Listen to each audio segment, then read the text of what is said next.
Hello, welcome, Whoopi. Thank you. Welcome to Whoopi Goldberg, and thank you to the Premier Collectibles team for organizing today's live signing event for your new heartfelt memoir, Bits and Pieces, My Mother, My Brother, My Mother, and Me, which is on It's sale. when you mean this. Oh, yeah, which is on sale next Tuesday, May 7th.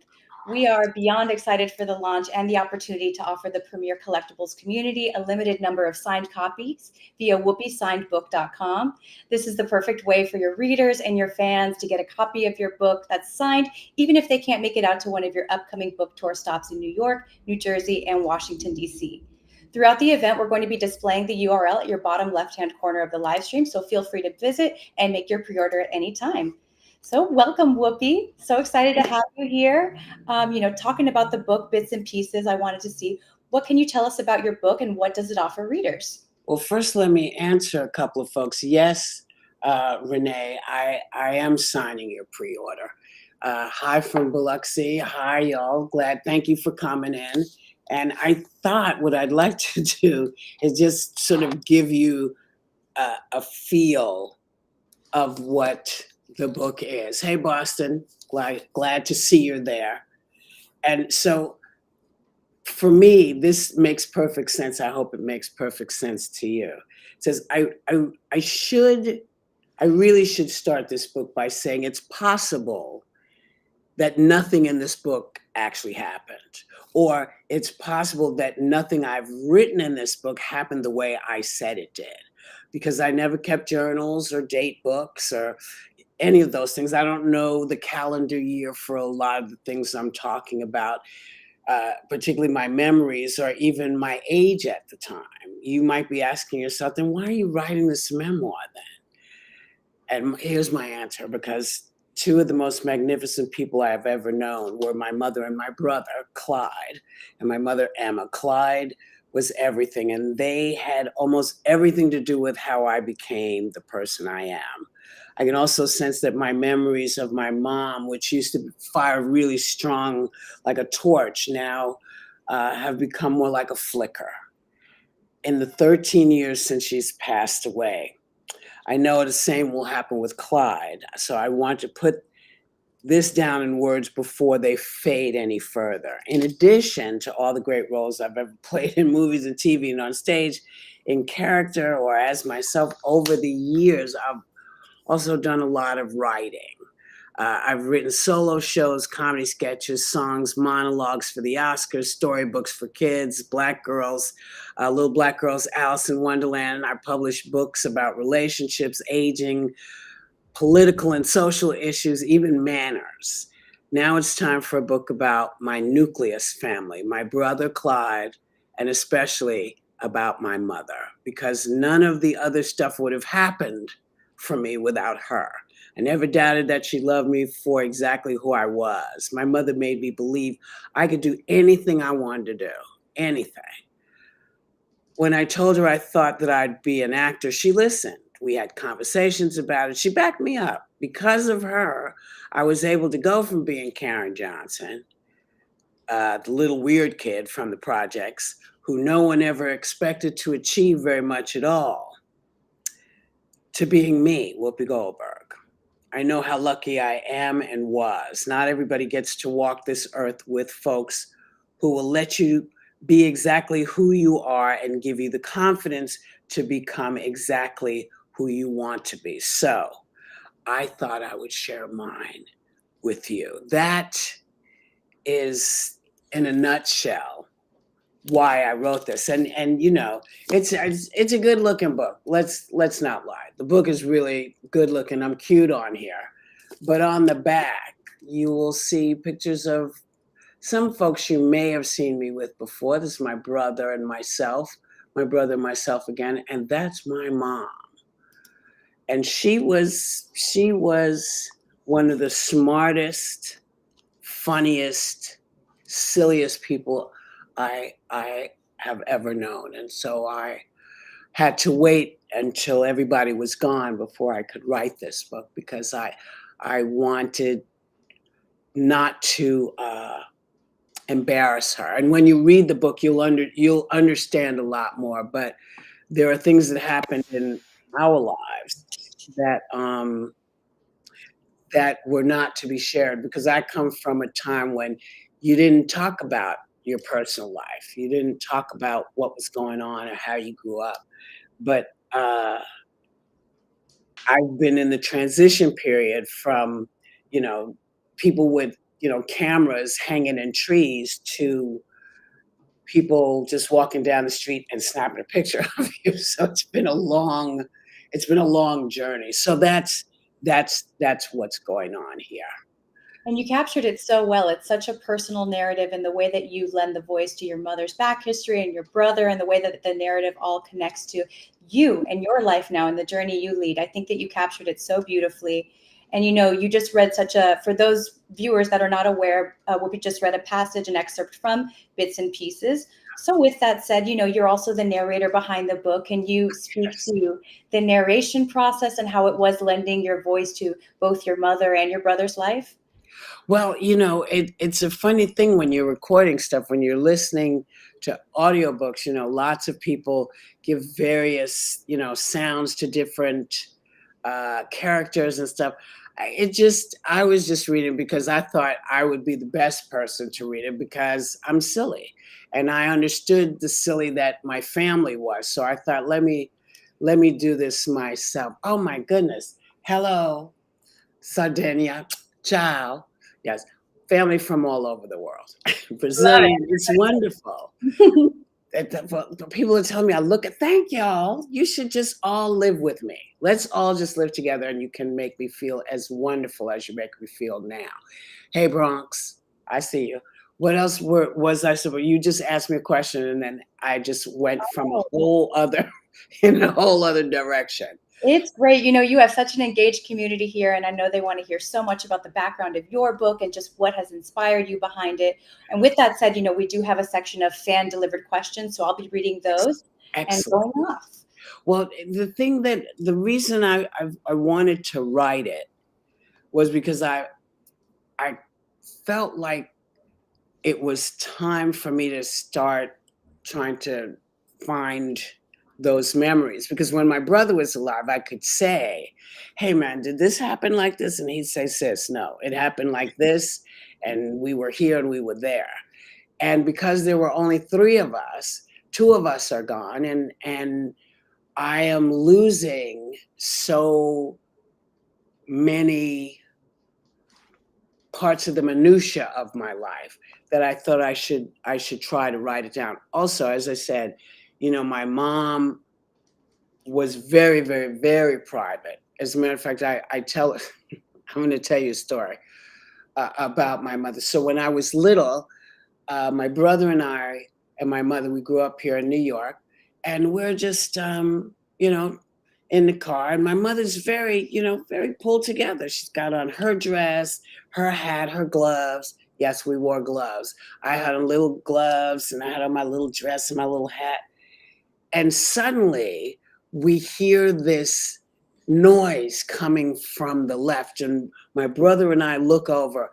Now, this is not actually what we saw, but this is what it felt like we saw. Suddenly, we saw the bottom of my mother's feet, and she is hanging out of the bus window and she is screaming, "Sidney! Sidney Poitier! Sidney!" And she's waving. My brother and I are like this because my mother never raised her voice. So for her to be hanging out of the bus window screaming Sidney Poitier's name was unusual. So suddenly it was done and we went on about our life.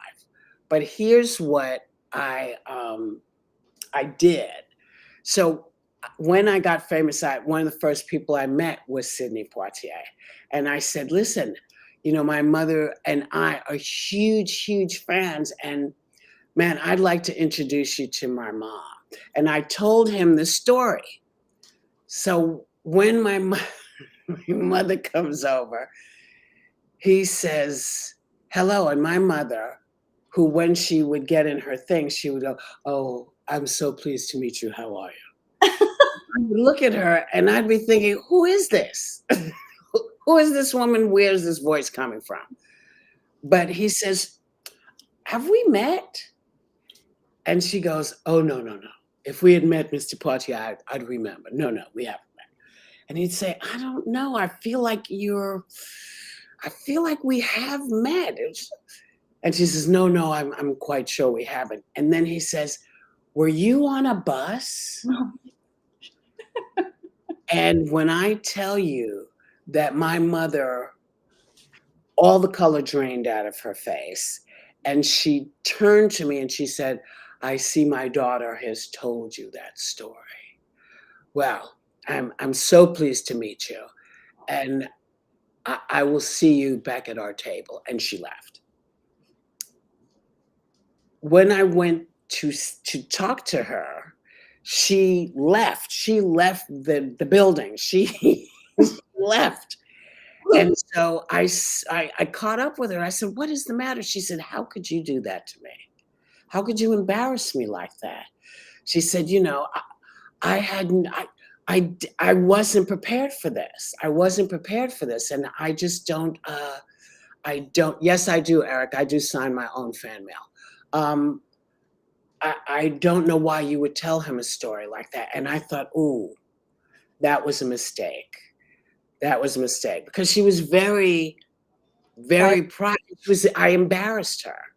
And I knew that whatever book I was going to write in my career, if it had anything to do with my mother, I would have to wait until she wasn't with us anymore. But that's the kind of stuff because, you know, there's more about us growing up, but there are sprinklings of various things that I may have done to my mother or said to my mother, and then realized that I might have stepped in some poo. So That teaches a good lesson, right? You are never too old to get in the doghouse with your parents. You're not. Gotta watch out. Bonjour, comment ça va? Yeah, exactly. Ça vient. So going into the next question, you know, we actually do have one that relates to what you were just saying. Tina from Chicago, she'd like to know how much of your mother's struggles and or life story played a part in you becoming the amazing actress that you are. Is there one particular instance of her life that stood out? Well, you know what? I because I haven't ever really thought about it like that. It's more. I think it's more the woman she was for all of my life. I think and the women we grew up around probably have a lot to do with the women I was able to play.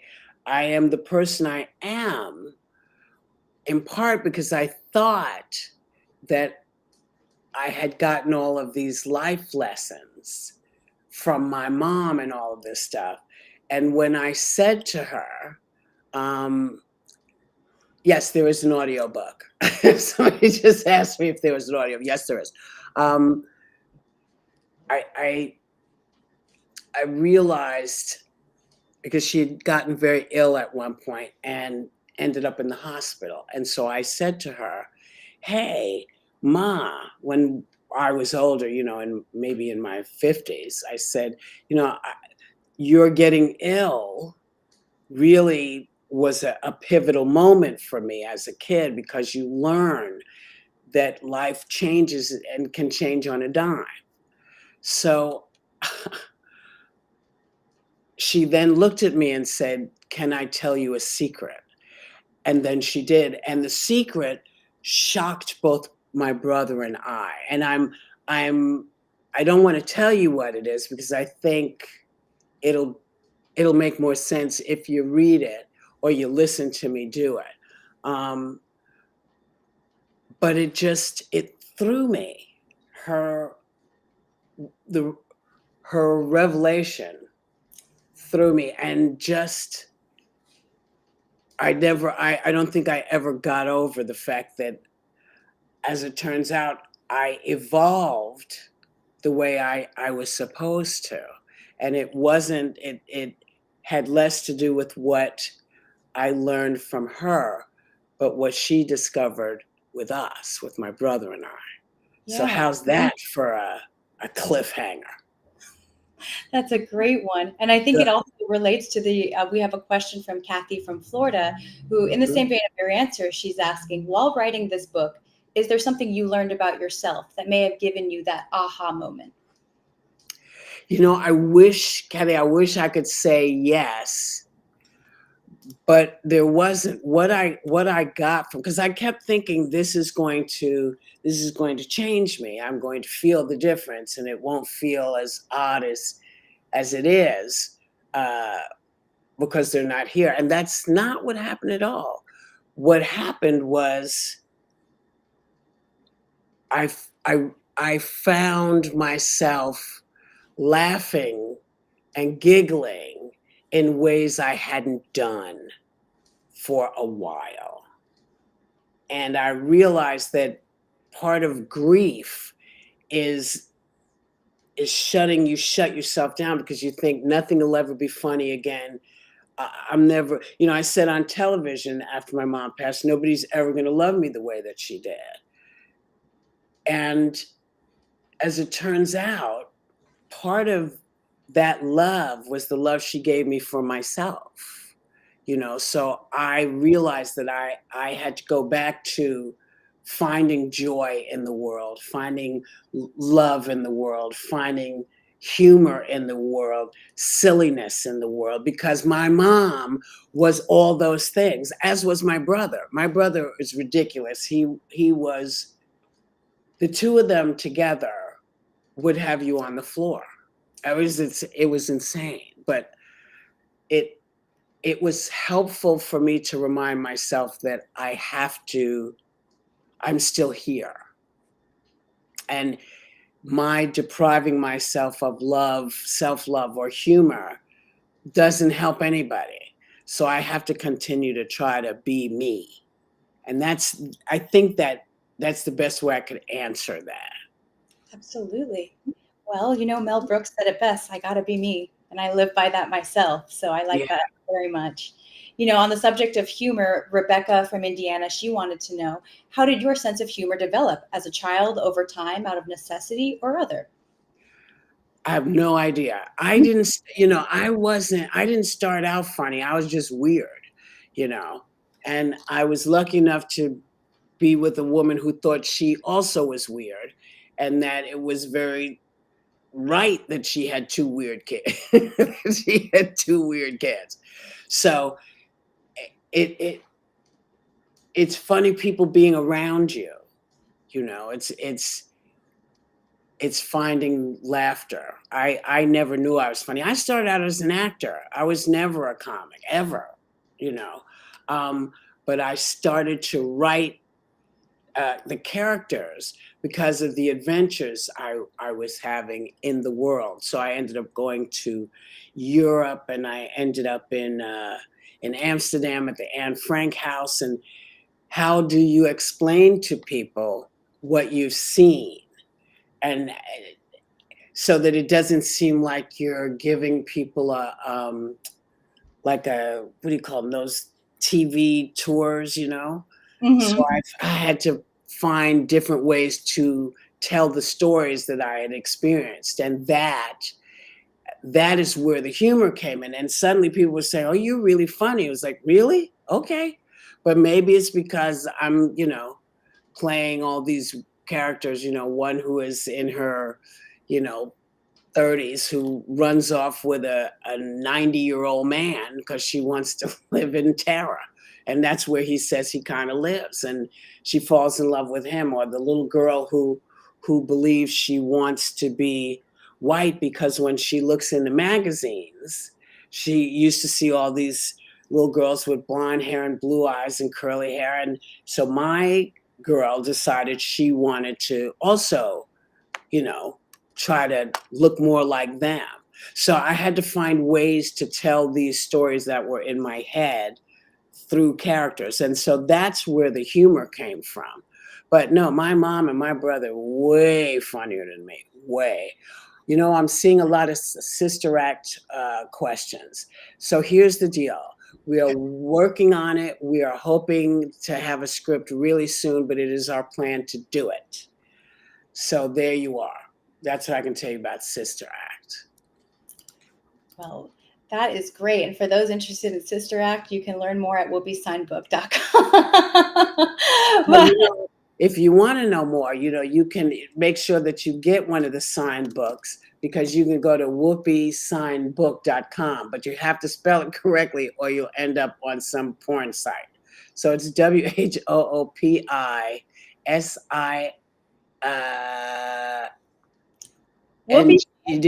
Oh, yeah.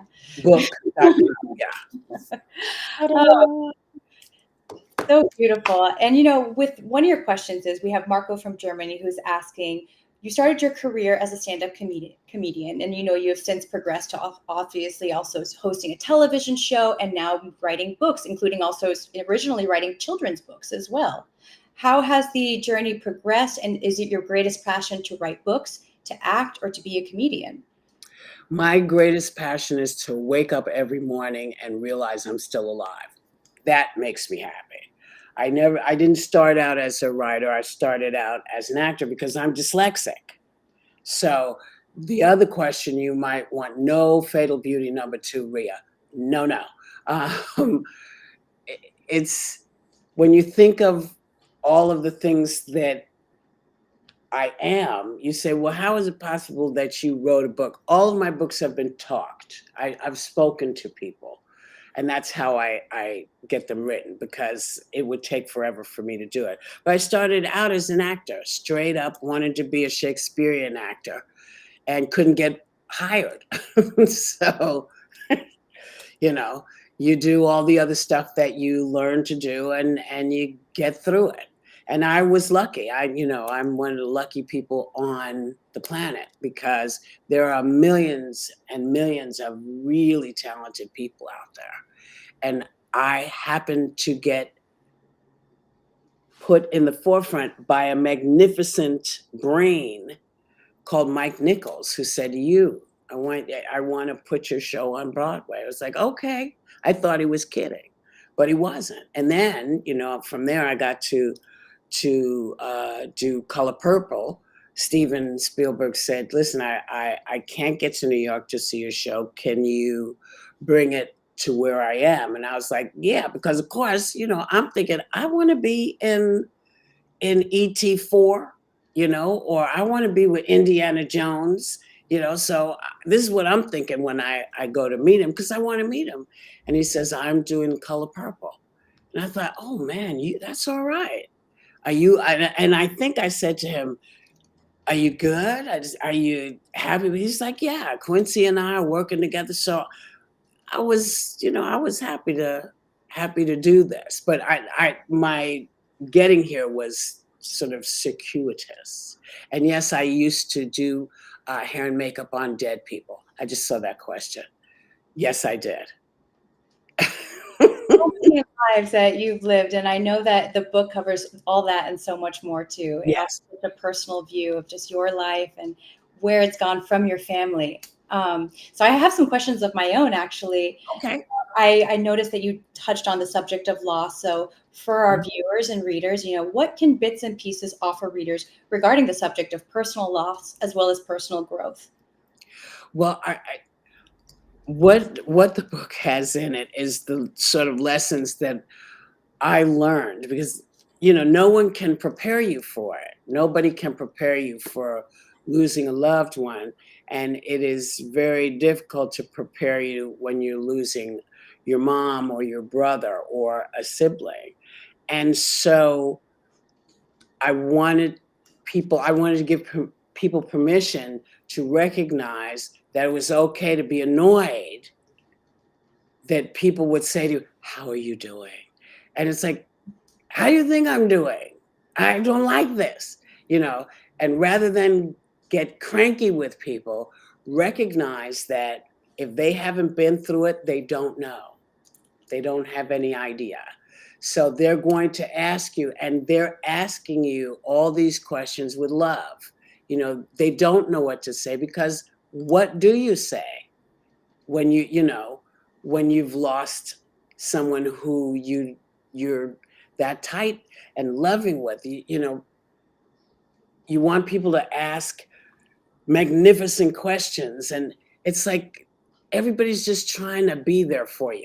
So just try to be a little more understanding that people don't know any better.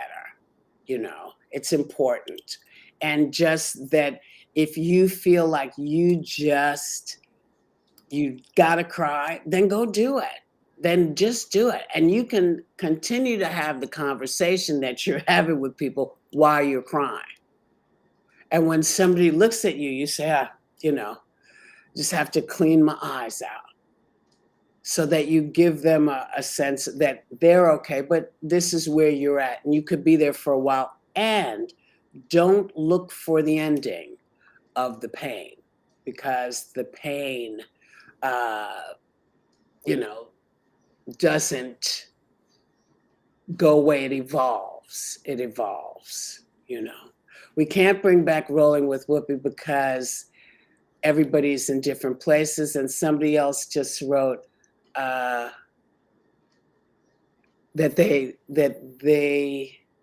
I missed it. Damn it. Sorry. I would have answered you, but it went too fast. I know the comments are really coming in, and it's awesome. They So many fans are engaged and just loving to hear your story. And I know that there's going to be a lot of opportunity for them to learn even more about you through the book. So just, with that said too, if you could describe this book in 3 words, what would you use to describe it? Oh my God. In 3 words. Oh yeah. This is me. I love it. That's perfectly you. What, aging? I look for, thank you. It's because I lost all that weight. I had all the back surgery stuff, and I had all those steroids I was on. So now I look very different because I've slimmed down. Oh, and the other lady said the view should have ended when Barbara passed, but it didn't. The story continues. Yes. The journey always continues. And I think that's a very big theme about what we've discussed today. And it's been such a privilege getting to hear about you, your mother, and your brother's life, the influences behind Bits and Pieces. Oh, wait. A lady she just wrote something. Sure. And she said she just lost somebody in her family.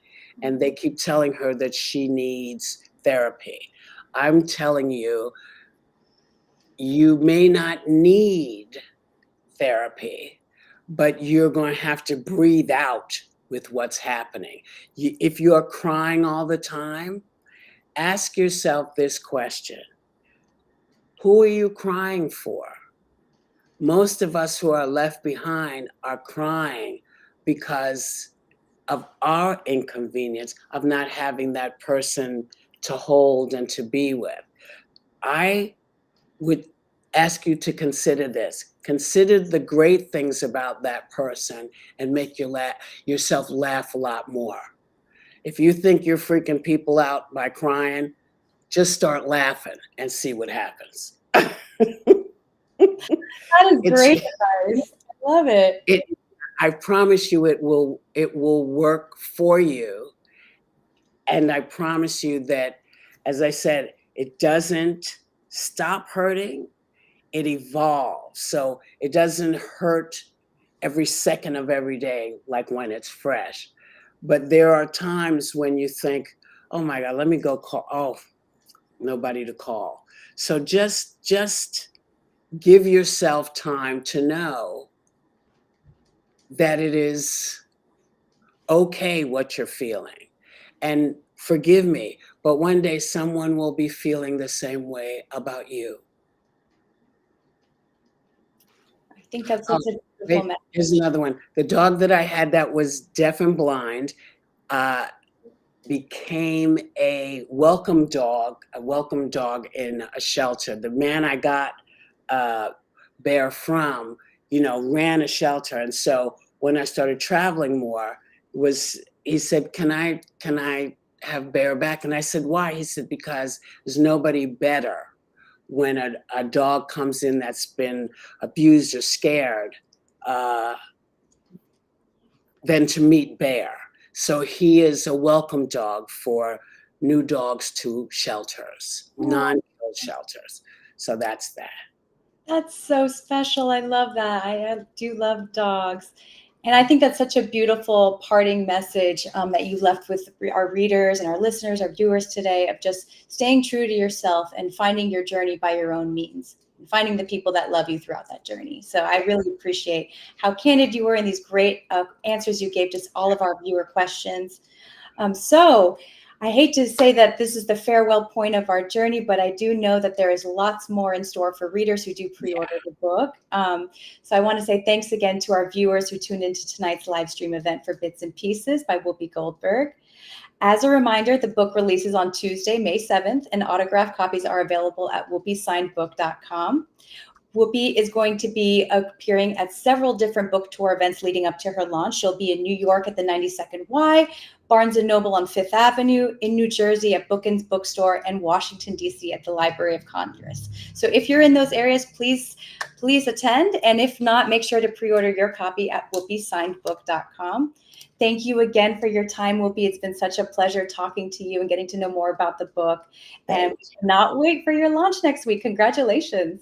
I'm very excited. And again, thank you all for all the questions. I have no memories of T-Rex, except I was ill all the time because that leather thing was too tight. And to the gentleman who sent me the note that said, you know, you're trying to see your kids, just keep trying. Write them every day. They will get those letters eventually. Write them. If you can't get to them, write them. Tell them you love them. Don't ever let your fingers do that. Keep your finger like this. Keep writing to them and send it to the lawyer so that the lawyer has it and he can get it to you. Just never give up. And thank you all. And I say, you know, we're all going through it, but let's go through it together. This is my book. I signed a whole bunch of them, and thank you. Thanks again, all. Okay.